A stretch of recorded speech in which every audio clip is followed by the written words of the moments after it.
پہلا سوال ہے، ساتھی پوچھتے ہیں کہ نبی کریم صلی اللہ علیہ وسلم کا شجر مبارک جو ہے حضرت آدم علیہ السلام تک جو لوگ لے کر جاتے ہیں، اس کی کہاں تک صحت ہے، اور ہم اگر کہیں یہ پائیں اس شجرے کو تو کیا اس کو صحیح سمجھیں یا نہیں سمجھیں؟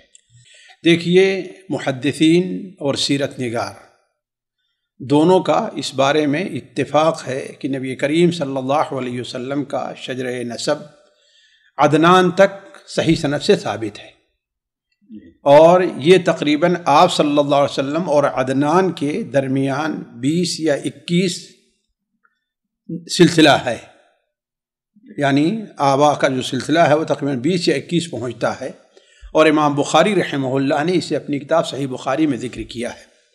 اس کے بعد کا جو سلسلہ ذکر کیا جاتا ہے، مثل مشہور ہے کہ کذبن نسابون، نسب بیان کرنے والوں نے جھوٹ بولا ہے۔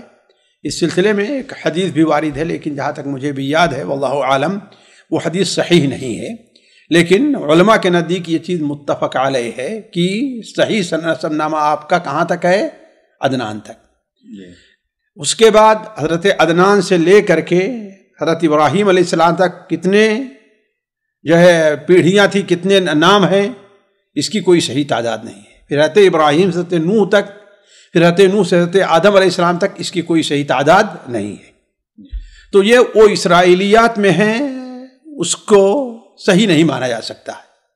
البتہ جہاں تک یہ بات متعین ہے کہ نبی کریم صلی اللہ علیہ وسلم حضرت ابراہیم کی اولاد سے ہیں، جیسا کہ یہ چیز صحیح حدیثوں سے ثابت ہے، اسی طریقے سے حضرت ابراہیم علیہ السلام حضرت نوح علیہ السلام کی ذریت سے ہیں، وَإِنَّ مِن شِيعَتِهِ لَإِبْرَاهِيمَ، اور حضرت نوح علیہ السلام حضرت آدم علیہ السلام کی نسل سے ہیں۔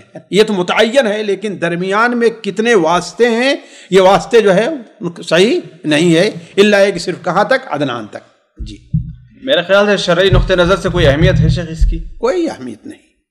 اہمیت ہوتی اگر تو اللہ تعالیٰ اس کو محفوظ رکھتا۔ جی سامعین کرام، ہمارے علمی اور عوامی دروس اور سوال و جواب کی مجلسوں سے آپ خود بھی مستفید ہوں اور اپنے دوست و احباب کے ساتھ بھی شیئر کریں۔ عین ممکن ہے کہ آپ کے شیئر سے کسی کی اصلاح اور آپ کے لیے صدقہ جاریہ بن جائے۔ واٹس ایپ پر اسلامک میسج حاصل کرنے کے لیے نمبر نوٹ فرمائیں: یعقوب عزیز 00966 5089 59707۔ واٹس ایپ سوال جو آپ گروپ میں ایڈ ہونے کے لیے نمبر نوٹ فرمائیں: عبدالسلام عمری 00966 502627 622۔ نمبر بھیجتے ہوئے نام اور پتہ ضرور لکھیں۔ اسی طرح ہمارے یوٹیوب چینل اسلامی دعویٰ کو ضرور سبسکرائب کریں تاکہ ہماری ہر نئی اور اہم ویڈیو کی اطلاع آپ کو فوری حاصل ہو جائے۔ تمام دروس، مقالات اور سوال و جواب سیریز کے لیے ہماری مشہور ویب سائٹ www.islamidawah.com کا مشاہدہ کرتے رہیں۔ السلام علیکم ورحمۃ اللہ وبرکاتہ۔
جی، اگلا سوال ہے، ساتھی پوچھتے ہیں کہ بدعت حسنہ اور بدعت سیئہ کی تقسیم یہ کب سے ہوئی ہے، اور بہت سارے جو بدعات ہمارے درمیان پائی جاتی ہیں یہ ان کی ابتدا کب سے ہوئی ہے، اور اسی طریقے سے بدعت حسنہ کو لے کر حضرت عثمان رضی اللہ تعالیٰ عنہ کی جو چیز جو انہوں نے ابتدا کی تھی، دو اذان کی جو ابتدا کی تھی جمعہ کے دن، اس کو دلیل بناتے ہیں، اس کی کیا حقیقت ہے شیخ صاحب؟ یعنی گویا آپ نے یہاں 3 چیزیں پوچھی ہیں۔ ایک تو ہے کہ بدعت حسنہ اور بدعت سیئہ، اس کی ابتدا بالضبط کہاں سے ہے یہ مجھے یاد نہیں ہے، شاید یہ امام ابن صلاح یا اس کے بعد سے کہیں سے ہے، لیکن یہ ہے کہ معتبر علماء کرام ہمیشہ سے اس کی تردید کرتے آئے ہیں، اس لیے کہ نبی کریم صلی اللہ علیہ وسلم کا بڑا دو ٹوک فیصلہ ہے، کل محدثۃ بدعہ وکل بدعۃ ضلالہ۔ آپ سمجھ کیا فرمایا؟ کل بدعۃ ضلالہ، ہر بدعت کیا ہے؟ وہ گمراہی ہے۔ لہذا بدعت کی تقسیم حسنہ اور سیئہ سے کرنا یہ بات صحیح نہیں ہے۔ اور حضرت عمر رضی اللہ تعالیٰ سے جو نعمت البدعہ حضرت عمر سے جو وارد ہے وہ وہاں مقصود کیا ہے؟ لغتاً ہے، اس لیے خود ہی آپ سمجھیں کیا حضرت عمر رضی اللہ تعالیٰ عنہ سے پہلے تراویح کی نماز جماعت سے نہیں تھی؟ جماعت سے تھی۔ اللہ کے رسول صلی اللہ علیہ وسلم نے اولاً 3 دن تمام لوگوں کو جمع کر کے، خود حضرت ابوبکر کے زمانے میں، حضرت عمر کے ابتدائی زمانے میں لوگ مسجد کے اندر اکٹھا ہو کر کے اپنا الگ الگ جماعت سے پڑھا کرتے تھے، تو حضرت عمر نے اس میں کوئی نئی تبدیلی نہیں، صرف یہ کیا کہ سارے لوگوں کے امام کے پیچھے جمع کر دیا، جیسا کہ اللہ کے رسول صلی اللہ علیہ وسلم نے پڑھا کر کے اس کی مشروعیت کو ثابت کیا تھا، لہذا اسے بدعت کہنے نہیں چاہیے۔ اب اگر حضرت عمر سے وارث، اس کا مطلب حضرت عمر نے اسے ایک لغوی طور پر لیا ہے، نہ کہ شرعی طور پر۔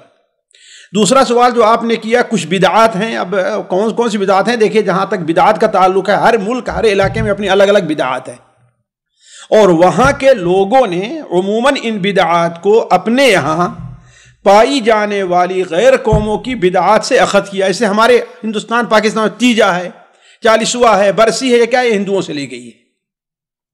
اسی لیے دیکھیں آپ، یہ بدعات جو ہے عرب دنیا کے اندر شاید ہی پائی جائے۔ آپ کیوں؟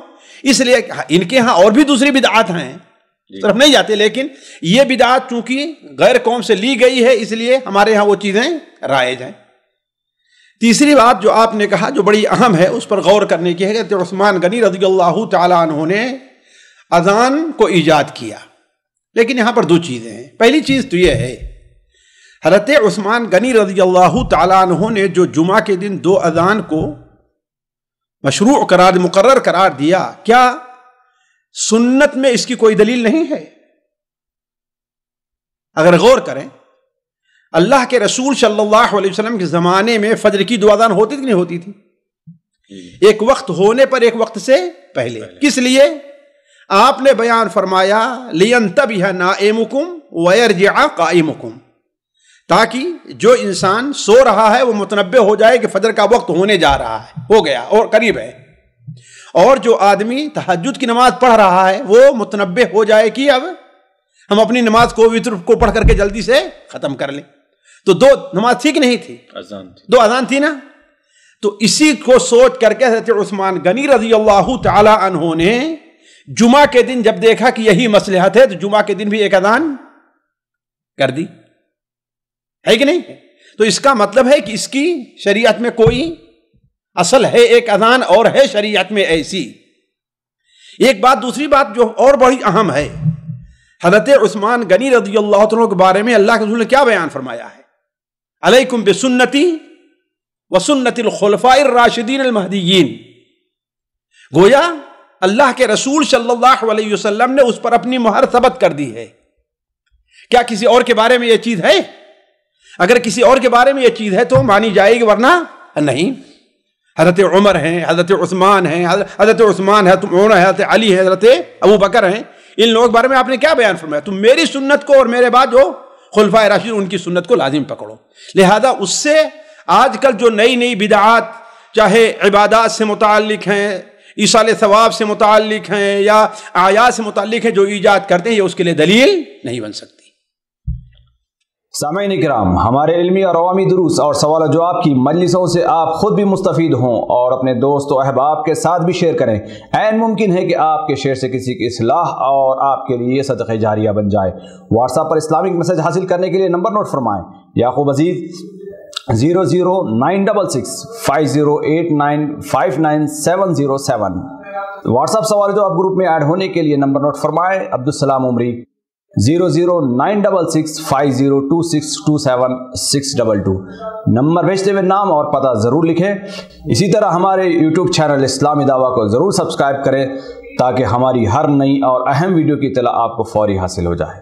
تمام دروس، مقالات اور سوال و جواب سیریز کے لیے ہماری مشہور ویب سائٹ www.islamidawah.com کا مشاہدہ کرتے رہیں۔ السلام علیکم ورحمۃ اللہ وبرکاتہ۔